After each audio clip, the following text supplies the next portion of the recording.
আসসালামু আলাইকুম, welcome back to my channel. আর আজকে আমি আপনাদেরকে তৈরি করে দেখাবো ঝিঙ্গা আলু দিয়ে চিংড়ি মাছের ঝোল। তো এগুলো আমি খুব সুন্দর করে ফ্রেশ করে ধুয়ে কেটে নিয়েছি। আর তো চলুন রান্না করতে করতে আমি দেখিয়ে দিব কি কি মশলা ব্যবহার করব। চুলা একটা প্যান দিয়েছি আর দিয়ে দিব সয়াবিন তেল। আর আমার তাওয়াটাও গরম হয়ে গেছে, প্যানটাও। আর এখন দিয়ে দিব পেঁয়াজ কুচি। আর এটাকে একটু সামান্য নেড়ে চেড়ে দিলাম। পেঁয়াজটা একটু হালকা ব্রাউন করে নিব। পেঁয়াজটা হালকা ব্রাউন করে নিয়েছি আর দিয়ে দিব চিংড়ি মাছ। আর সাথে দিয়ে দিব হচ্ছে লবণ পরিমাণ মতো। এবং এটাকে আবার একটু নেড়ে চেড়ে দিলাম মাছের সাথে। আর অল্প একটু পরিমাণ পানি দিয়ে নিলাম।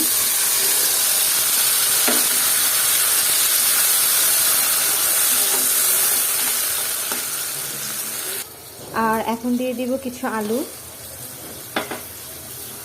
আর আলু দিয়ে এখন আমি এটাকে আবার একটু নেড়ে চেড়ে নিলাম।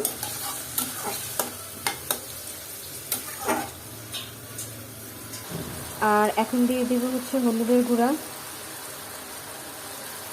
আর দিয়ে দিব হচ্ছে মরিচের গুঁড়া। আর এটাকে এখন আবার একটু নেড়ে চেড়ে দিলাম। তারপর আমি ঝিঙাটা অ্যাড করে দিব।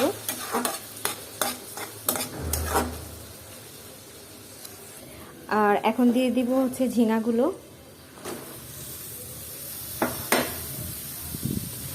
আর এটাকে উপর নিচ করে একটু নেড়ে দিলাম। আর এটাতে পানি দেওয়া লাগবে না, কারণ এই তরকারিতে পানি উঠবে। আমি একটা ঢাকনা দিয়ে ঢেকে দিব নেড়ে চেড়ে দিয়ে।